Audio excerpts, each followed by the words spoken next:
Alô, alô, salve, salve, amigos da TV Sou Geek, da TV 247, bem-vindos. Estou voltando hoje às transmissões ao vivo, depois do recesso. Vou tomar o meu chá da tarde. Olá, César Fábio Miller, como está? Da onde você fala, César? Tudo bem aí? Vou tomar o meu chazinho. Maísa Dionísio, tudo bem? Daqui a pouco vamos conversar sobre os acontecimentos nacionais e internacionais. O que vocês acharam? Lúcia Regina Araújo, tudo bem? Maísa César, também, já falei. Barra, seria o quê? Barra do Corda, Barra do Rio de Janeiro, Quilombo, Goiás, Maria Salles, olá, salve, salve.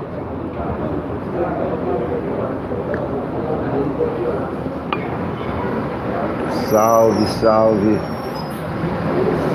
Horrível, né? Aquilo que aconteceu ontem, achei horrível. Pessoas irem pra rua pedir ditadura. Eliseu Machado, Itararé. Brasileiros indo pra rua pedir ditadura. Quer dizer, gente que tem liberdade pedindo para não ter liberdade. É o cúmulo.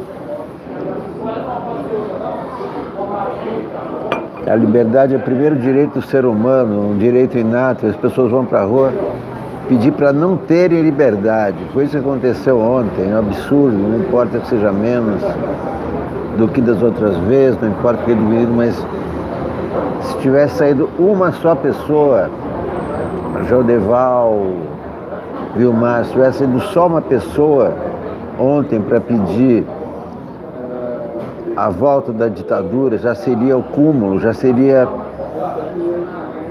um absurdo. As pessoas vão para a rua pedir liberdade, não para pedir o fim da liberdade.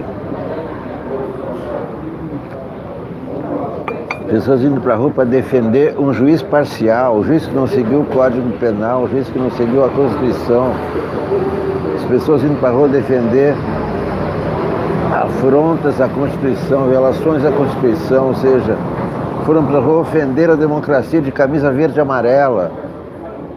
Que insulto a nós todos, aquilo foi um insulto a nós todos, seja de camisa verde e amarela, para pedir o fim da democracia.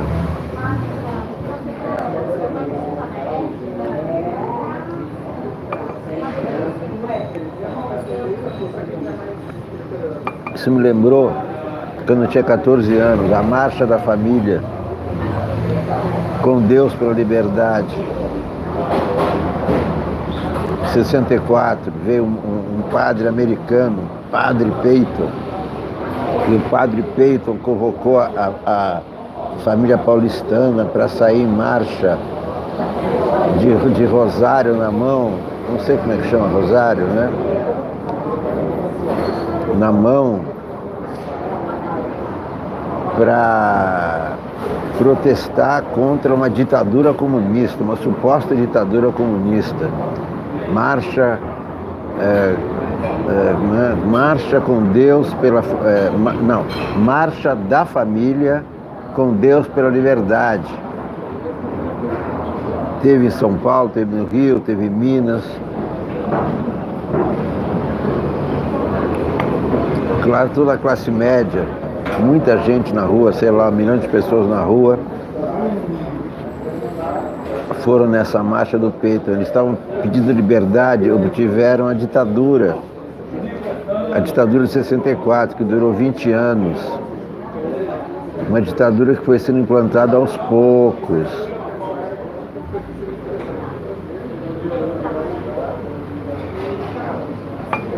A ditadura começou em 64, mas é claro que ali já foi, começaram as cassações, fim dos partidos políticos e etc. Mas em 68 é que eles endureceram mesmo com o AI-5. Aí é que foi a ditadura, o período mais violento da ditadura, o período assassino. Se bem que em 64 já houve assassinatos também políticos.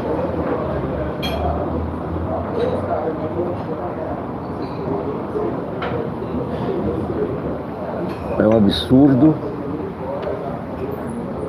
a gente saber o que aconteceu na ditadura.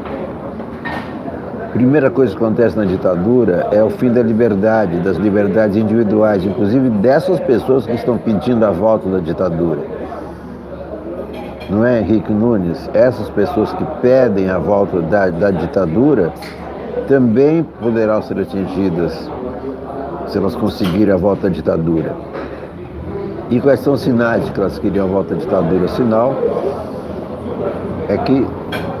são os ataques ao STF, são os ataques ao Congresso. Sem STF, sem Congresso, não há democracia. Não há democracia com juízes parciais, juízes atuando dessa maneira como o juiz Sérgio Moro atuou no caso do triplex do Lula. E no caso do sítio, que é um caso igual. Essas revelações do Intercept estão recolocando as coisas nos seus devidos lugares, estão nos mostrando os bastidores de uma operação política, mais política que jurídica, que se esconde sob o biombo do combate à corrupção, mas na verdade combate a Constituição, combate o Estado Democrático de Direito. E as pessoas foram à rua ontem defender um juiz parcial, um juiz que não julga de acordo com os princípios que ele jurou defender.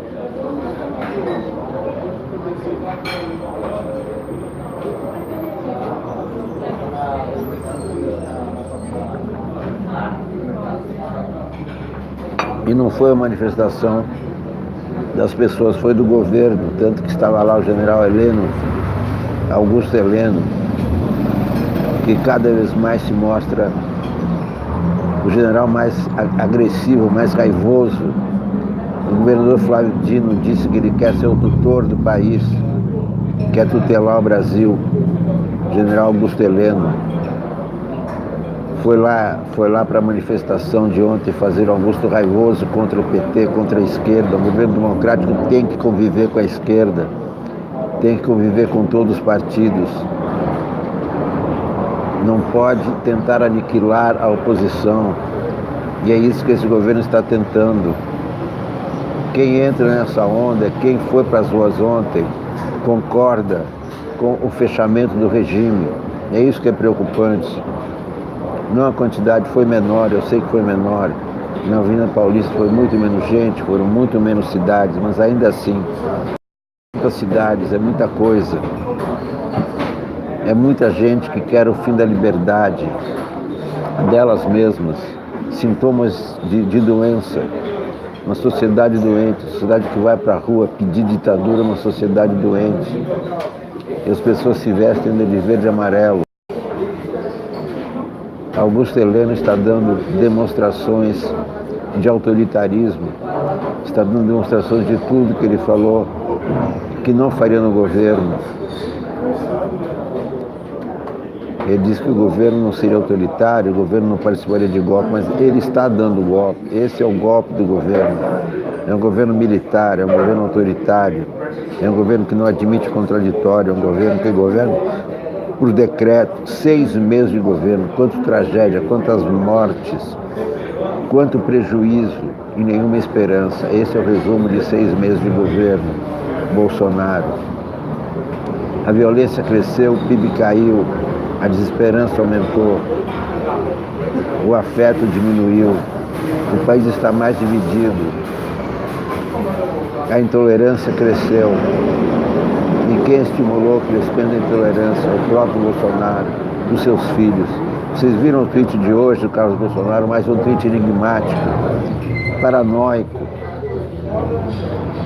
em que ele supõe que há alguma conspiração até do GSI, que é comandado por Augusto Heleno, Diz o Carlos Bolsonaro que ele não aceita ter seguranças, muito menos GSI. Eu não sei qual é a colaboração que dá ao governo, o filho do presidente, que só instaura um clima de paranoia no país, de instabilidade. Eu não sei como isso pode fazer bom ao crescimento do Brasil.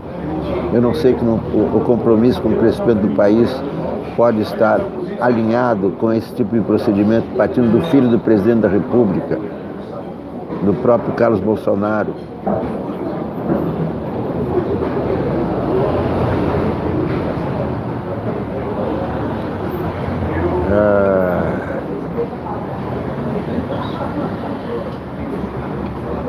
Horrível. Eu pensei que não haveria nada ontem, francamente. Ir para a rua defender o Moro,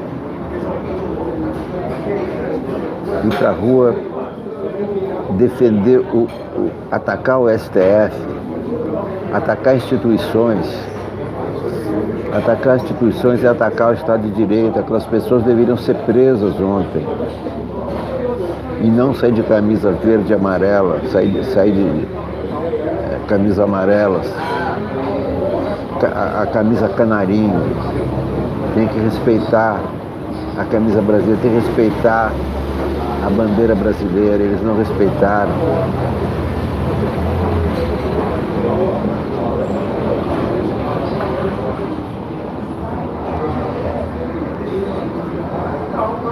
General Augusto Heleno comandando, aí sim, essa baderna aconteceu ontem, várias brigas da direita entre eles próprios, do MBL com o PSL, com os Ls, com os Ss. Eles batem cabeça uns com os outros. É o MBL atacando o Reinaldo Azevedo, e o Reinaldo Azevedo atacando o Bolsonaro, e o MBL e o Moro chamando o MBL de tonto, depois pedindo desculpas. São conflitos sem fim. O resumo de 6 meses do governo Bolsonaro é um governo de conflitos. 6 meses de conflitos que só nos fizeram mal, só nos fizeram andar para trás. Em todo sentido, sentido cultural, sentido econômico, sentido político, social. Escândalos, sucessivos escândalos. O maior deles é o do Intercept, que mostra ao mundo como a justiça brasileira funcionou no julgamento de um ex-presidente da República, como a justiça brasileira agiu no caso do Lula. Se age assim no caso de um ex-presidente, imagina o que acontece por aí nos processos de pessoas menos conhecidas, de pessoas de anônimos que estão aí presos, não sabe por quê. Será que as cadeias brasileiras estão superlotadas? Isso é sinônimo de que há muitos bandidos, ou sinal de que há muitas injustiças? Isso tudo tem que se colocar em dúvida. E se o ex-presidente da República é julgado dessa maneira afrontosa, dessa maneira ilegal, dessa maneira que constrange advogados, constrange os meios jurídicos, constrange os meios políticos que têm vergonha na cara, constrange jornalistas, constrange as pessoas que querem a democracia e sabem o que diz a Constituição, e sabem que a Constituição tem que ser respeitada. Ao mesmo tempo que há esses ataques ao STF, hoje o presidente do STF, Dias Toffoli, mais uma vez acenou que a questão da condenação, da prisão, condenação depois de prisão em segunda instância não irá à votação no STF este ano. Isso também é uma notícia horrível.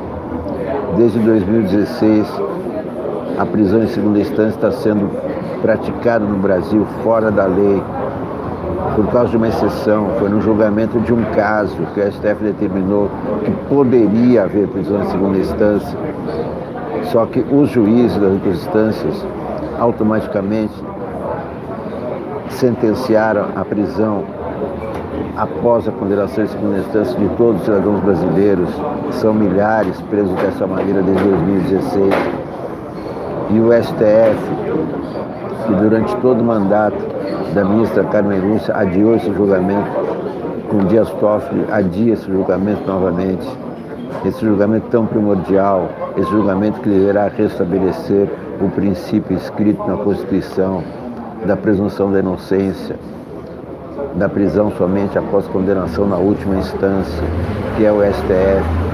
É impressionante, o STF não julga uma questão que faz parte das suas prerrogativas. O STF tem que retomar a sua prerrogativa, não pode deixar que a condenação fique na segunda instância. Tem que ter a terceira, tem que ter a quarta. O Intercept está provando como esse julgamento, falhas imensas, o julgamento do Lula teve falhas imensas. Não só a parcialidade de Sérgio Moro instruindo o procurador, instruindo o coordenador da Lava Jato, Dallagnol, não foi somente isso, foi também o fundamento da condenação de Lula, da prisão de Lula. É a doação de um presidente da OAS, Léo Pinheiro, que, como vimos agora nessa publicação dos vazamentos de ontem na Folha, é um delator que mudou a sua versão e que no princípio dizia que o triplex não tinha nada a ver com crime, que aquilo era um presente que ele queria dar a Lula e que Lula jamais aceitou. Esse delator, Léo Pinheiro, durante um ano mudou a sua versão, até que a sua versão foi aceita por Moro, uma versão falsa, com moeda de R$2, e que Moro aceitou. É inaceitável que algum brasileiro vá para a rua, como foram ontem, para contestar isso, para tapar com a peneira essa evidência de um julgamento falso, de um julgamento ilegal, baseado em denúncias ilegais, que tem que ser anuladas. Vamos ver como é que o STF vai agir diante de tantas pressões. Em agosto, quando deverá ser marcado o julgamento da suspeição do Moro no julgamento do Lula. Não adianta a questão se generalizar como a parcialidade do juiz Sérgio Moro em todos os processos, não. É o caso do Lula que está sendo focalizado nos vazamentos do Intercept. O Intercept está prestando um grande serviço ao país, está dando uma aula de jornalismo, está dando uma aula de liberdade de expressão, está dando uma aula de como,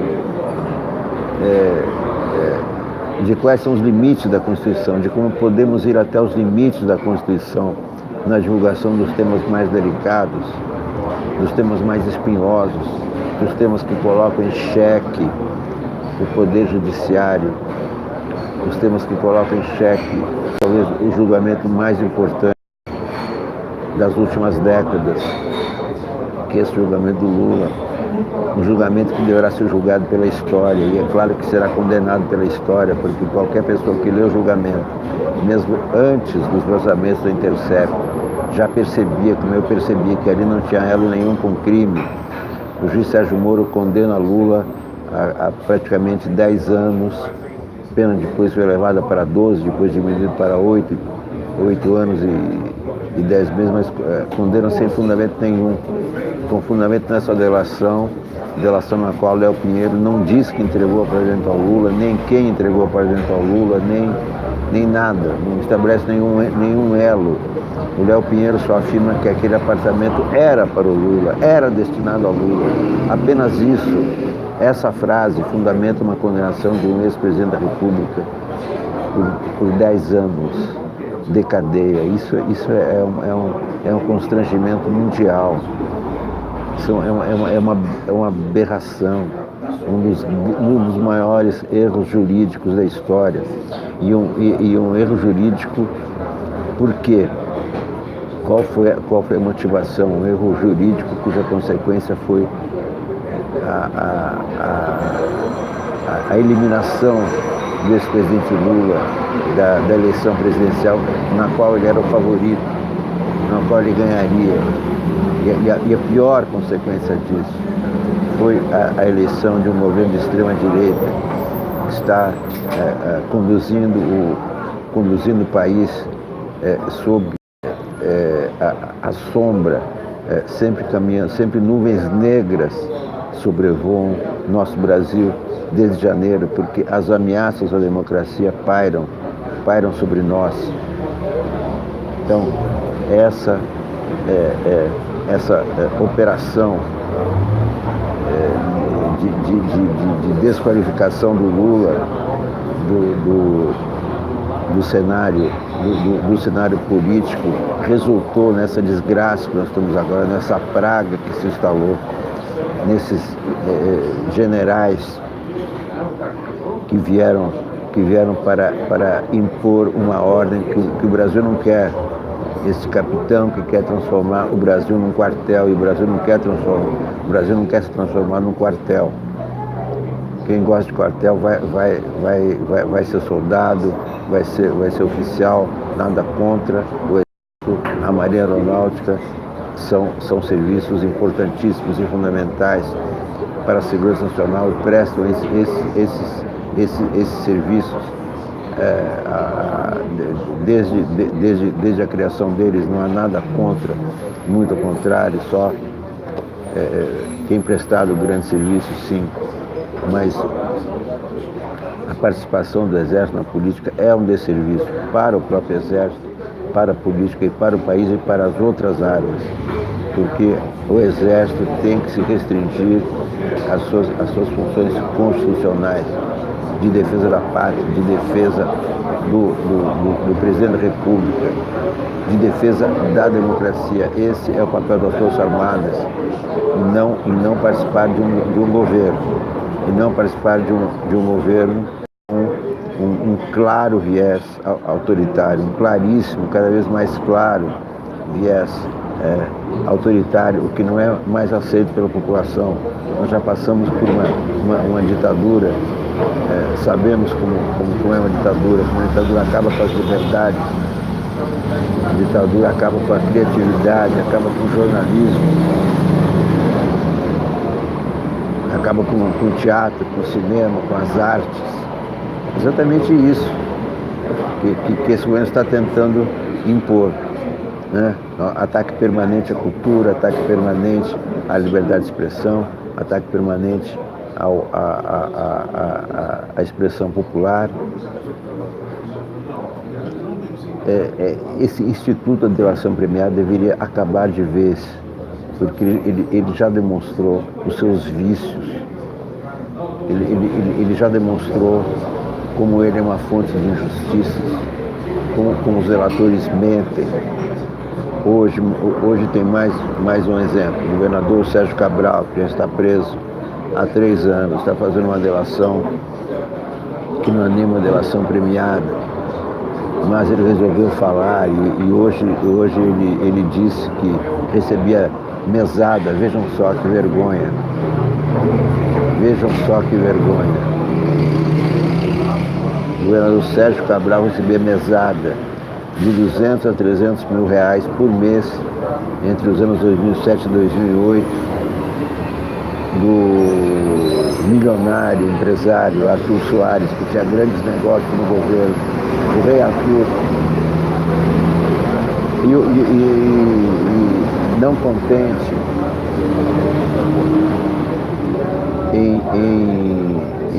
em se autoincriminar, né, dizendo que recebia essa mesada, vergonhoso, 200, 300 mil reais por mês, se expondo a essa vergonha, se expondo à execração pública, à CIA, aos seus filhos.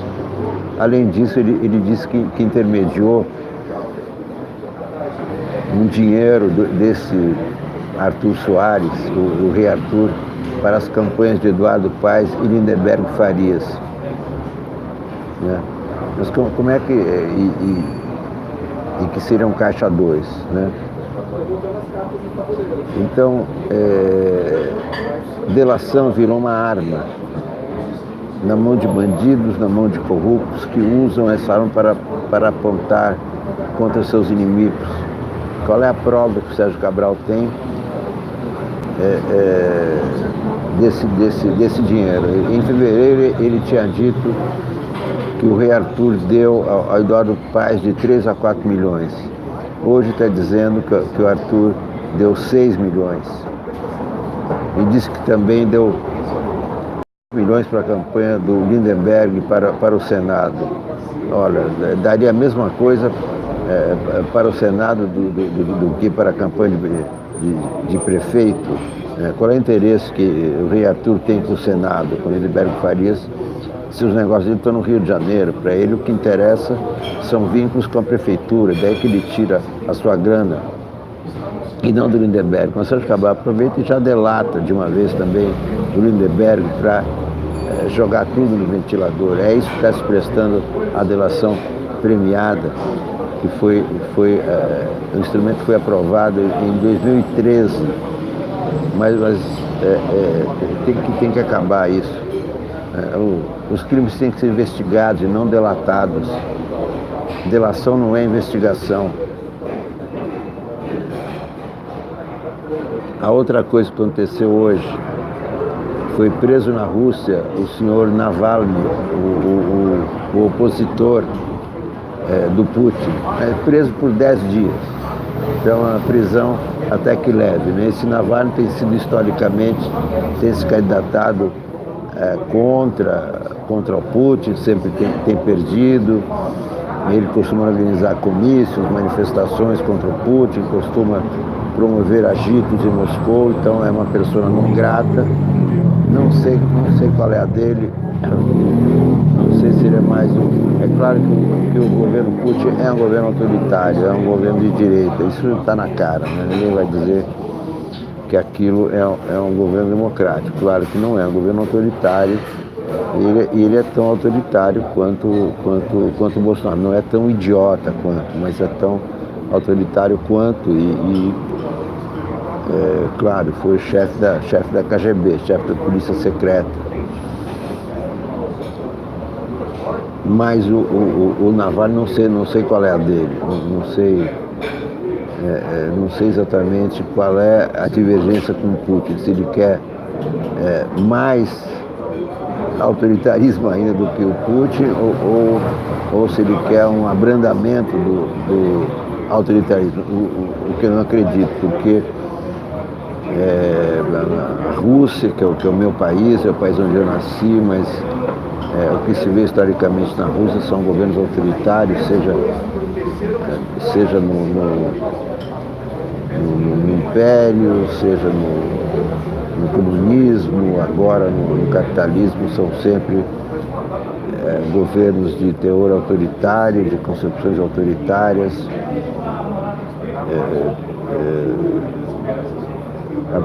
Apesar dos bons resultados que Putin tem obtido na economia, né? Tem aumentado os salários, tem dado uma certa estabilidade econômica à Rússia, né? Ainda assim ele conduz o país com mão de ferro, né? Ele tem se revezado no poder com Dmitry Medvedev e não tem demonstrado nenhuma concordância com a alternância de poder. Então, estão perguntando se eu estarei, sim. Hoje, Tiago, estarei no Boa Noite 247, estaremos em estúdio. Eu, a Gisele Federici, que voltou do Recife, vai contar as novidades de lá. E também Paulo Moreira Leite, não sei se vocês assistiram, devem ter assistido, se não assistiram, assistam. Se eu gosto de vodka, gosto, assim, sim, gosto, Eu não tomo vodka, ganhei uma vodka russa do cônsul, do último cônsul russo que eu conheci, ele me deu uma garrafa de vodka russa, até hoje está parada lá no meu bar. Eu não, dificilmente, só numa ocasião especial, posso tomar um cálice de vodka. Claro, já tomei muito,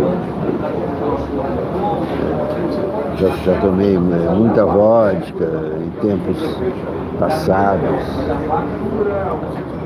mas atualmente não. Tomei muita vodka, tomei muita bagaceira, tomei puar, que é a cachaça de pera, aquela que ficou consagrada nos tempos das diretas já, porque era a bebida favorita do Ulisses Guimarães. Então é o seguinte, a delação premiada, projeto da peça do Napoleão, pois essa semana eu vou estruturar com o Nicolas, que também esteve no Recife. Aliás, eu perdi o fio da meada, né? Então, o que eu ia dizer é que vocês que não viram, assistam os vídeos do encontro do Recife 247, de sábado, com convidados muito especiais, com a Marília Reis, com Humberto Costa, políticos de Pernambuco, jornalistas do 247. Foram entrevistas maravilhosas. Mandamos dizer, Lisa, você mandou o livro de poesia para mim? Ah, Clarissa, muito obrigado, Recife. Muito obrigado, hein?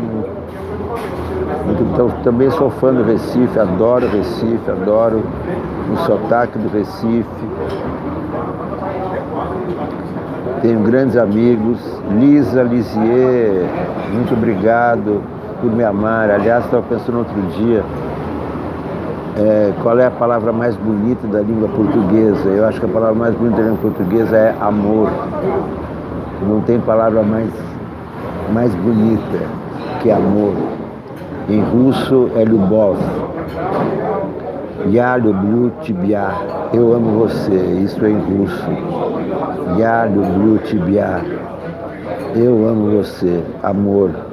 Não tem palavra mais linda do que amor, não é? É uma palavra curta, sonora, que sempre emociona. É uma palavra que sozinha significa muito. Não precisa de complementos, não precisa de substantivos, nem predicados. Ela por si só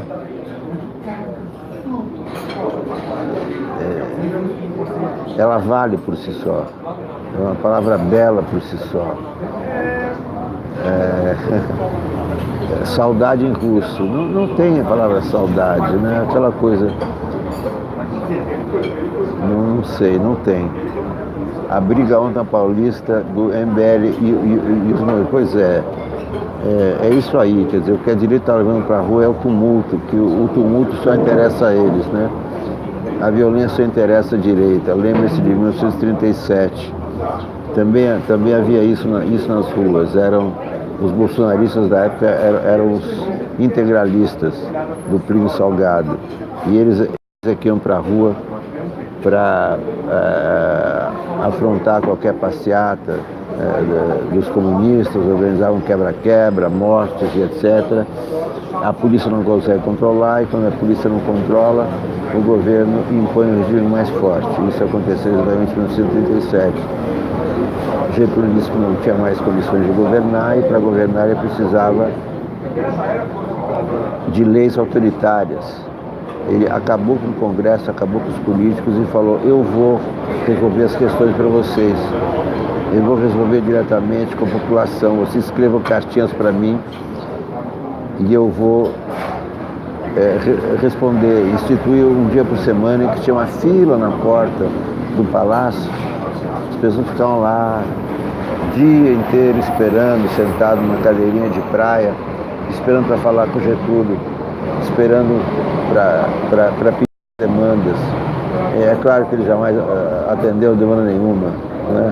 Ele passou a comandar o Brasil com mão de ferro, cercando-se dos generais, e isso é tão frágil que os próprios generais depuseram Getúlio 9 anos depois, 46. O Estado Novo durou de 37 a 46, e quem depus Getúlio foram os próprios generais que ajudaram no golpe de 37. Então, quem conhece a história do Brasil, quem sabe o que aconteceu nos tempos de ditadura, sabe da censura, sabe da tortura, a tortura do tempo Vargas, instituída por Filinto Miller, sabe da tortura do Doi-Code, da Alban, sabe do luto, sabe da desgraça, sabe dos maravilhosos e brilhantes jovens que perderam suas vidas, jovens talentosos, professores, estudantes, idealistas,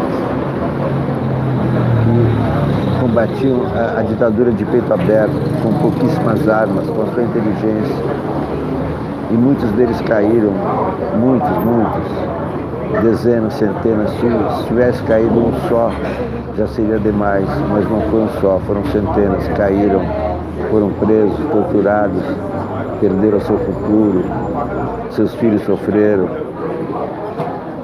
o país sofreu. Ditadura é sofrimento. Essas pessoas que vão para a rua pedir ditadura não sabem o que é isso, não viveram e não leram os livros, não se lê mais.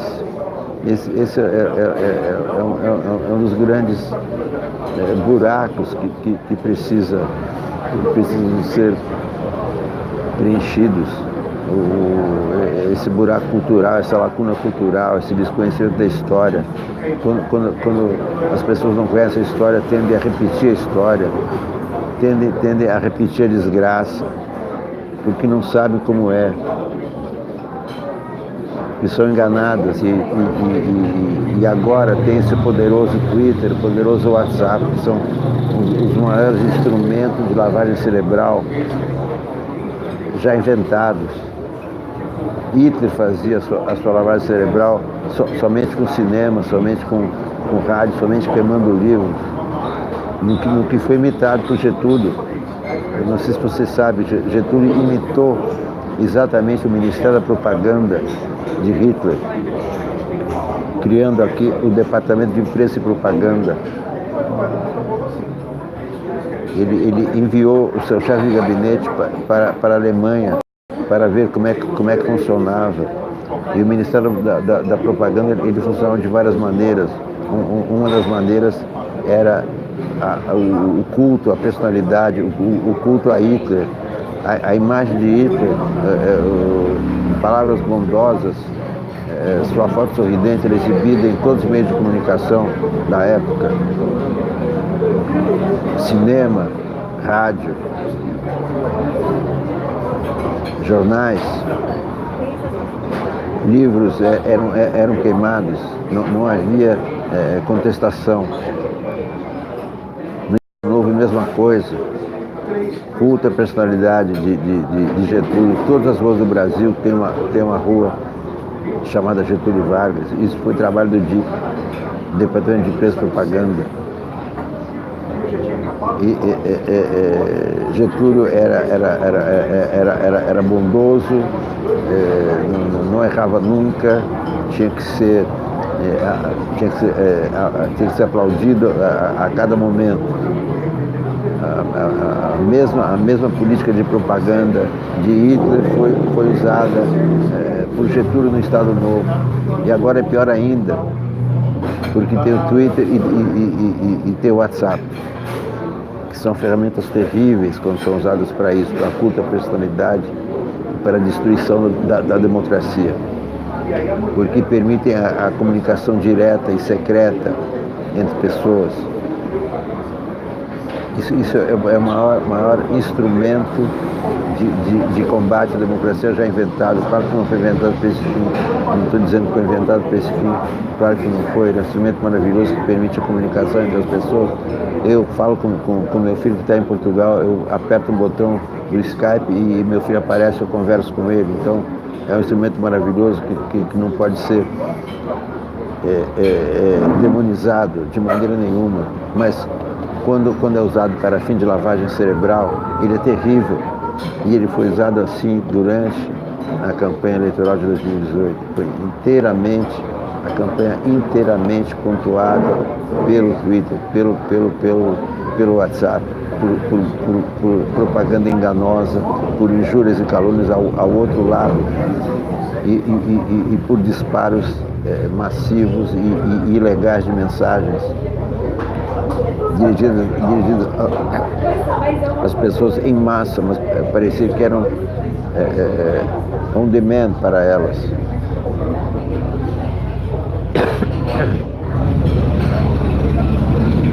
Esses instrumentos terríveis de lavagem cerebral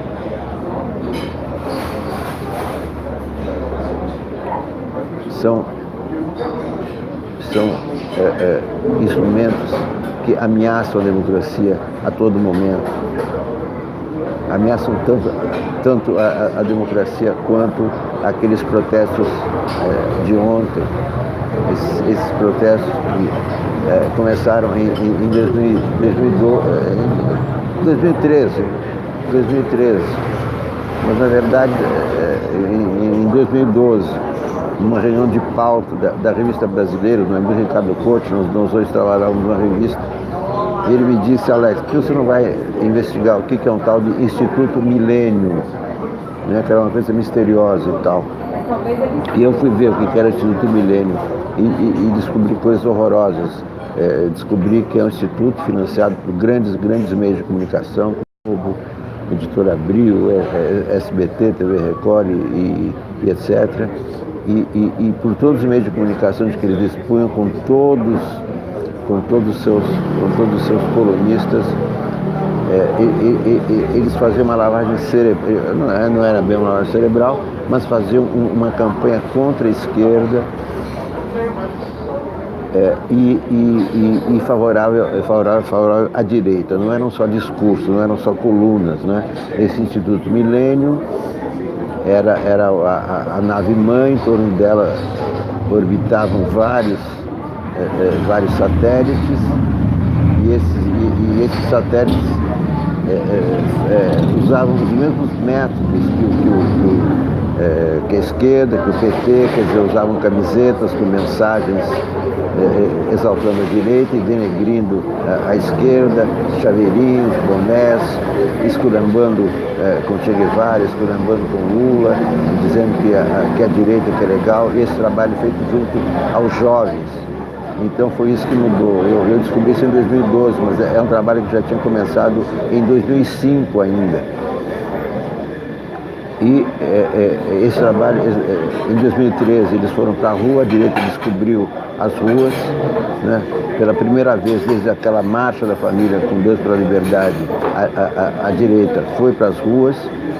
Em 2013, em 2014, a direita derrubou a Dilma e em 2018 elegeu Bolsonaro.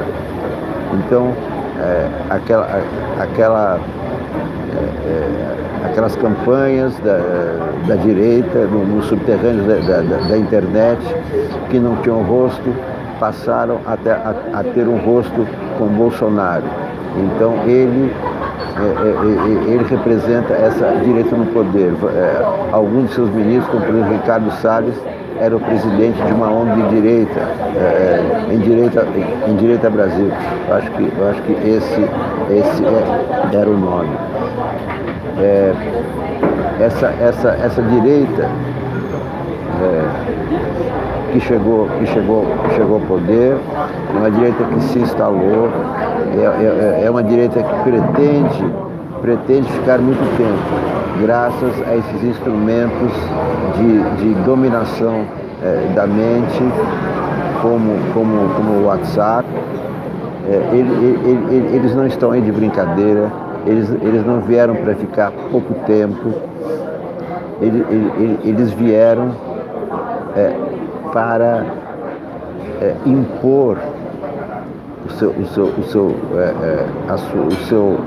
a sua nova cultura, essa suposta nova cultura aos brasileiros de forma totalmente autoritária, de cima para baixo e através da destruição das instituições.